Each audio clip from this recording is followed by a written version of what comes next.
Police Division. I am going to read The World According to Humphrey, Chapter 12 for Fairfield School.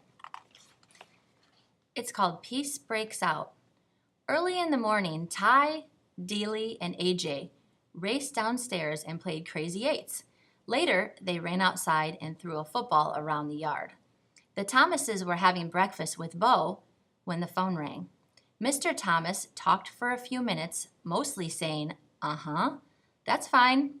When he hung up, he told Mrs. Thomas, "We're going to have a visitor, but don't tell Anthony James."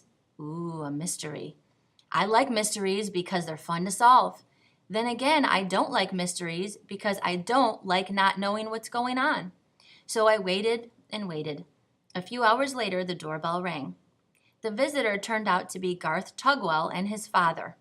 "I really appreciate this," Mr. Tugwell told the Thomases. "It was Mrs. Brisbane's idea.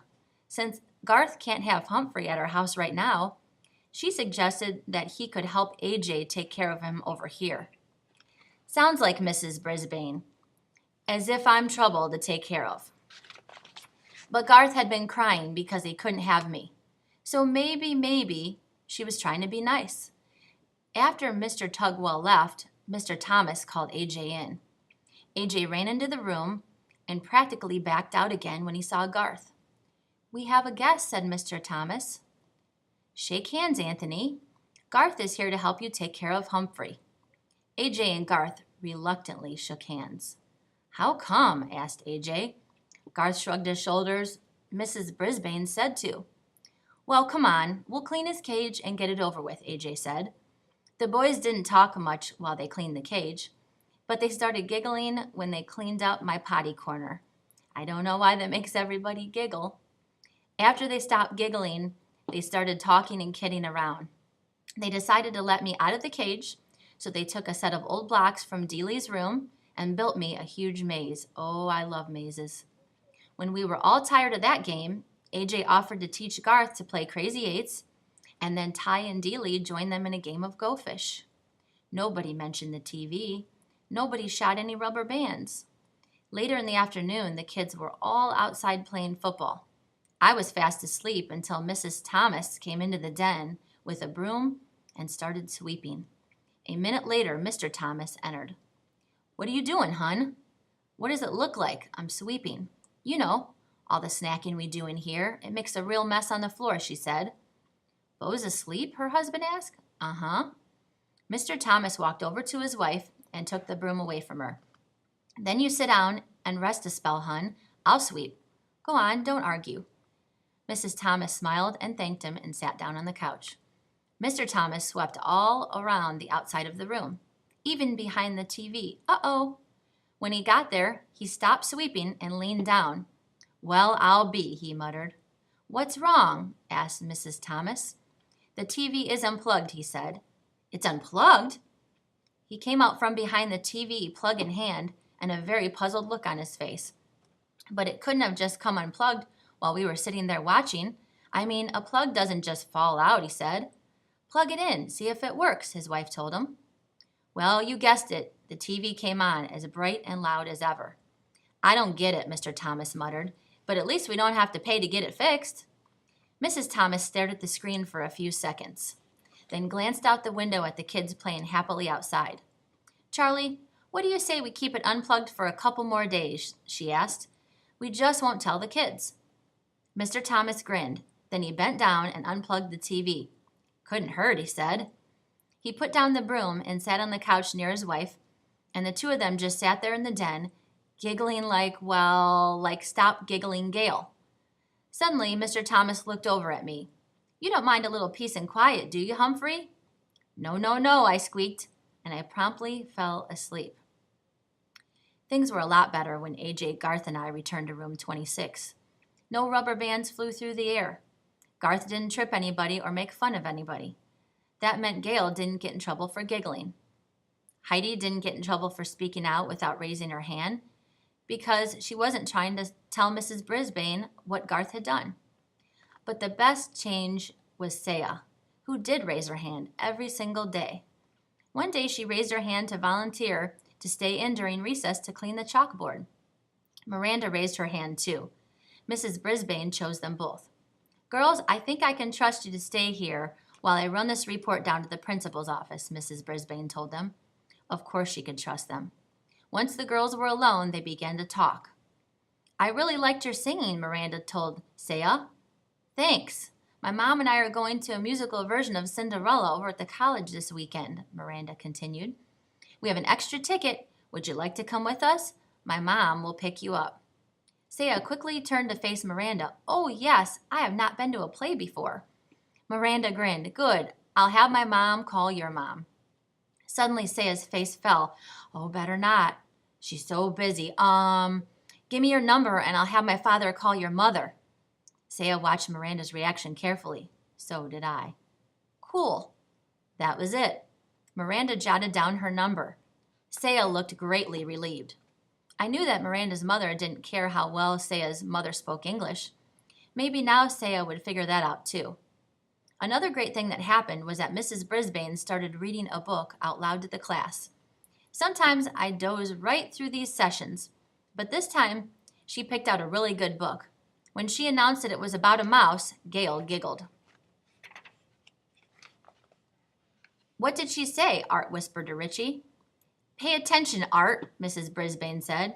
It's about a mouse. Several of the boys groaned. Baby stuff, one of them muttered. We'll see, Mrs. Brisbane told them. She started to read, and oh, what a tale it was. All about mice no bigger than I am, who were great warriors.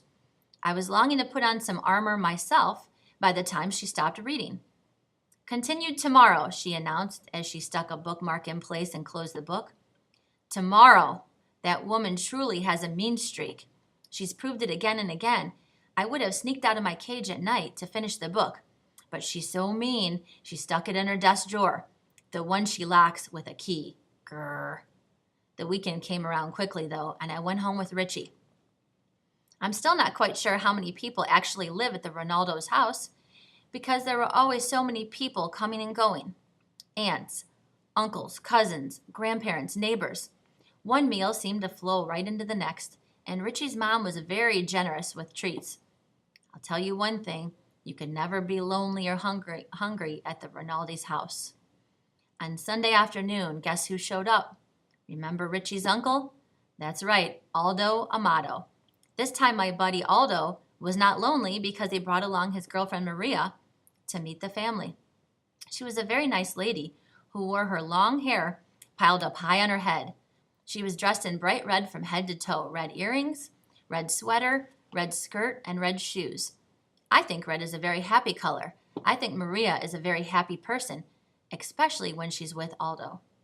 All the Rinaldis made a big fuss over Maria and praised the bread and cookies she had brought from the bakery where she worked.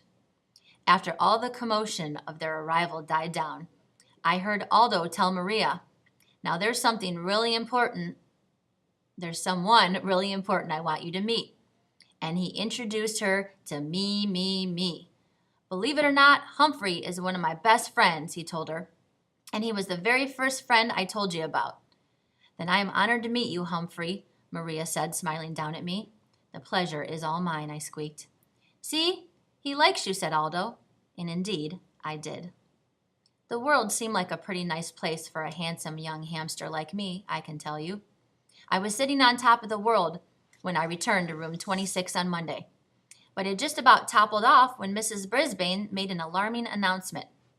Class, as you know, this will be a short week, due to Thanksgiving, he said, and that means Humphrey will need a home for 4 days instead of 2. Now, who wants to volunteer?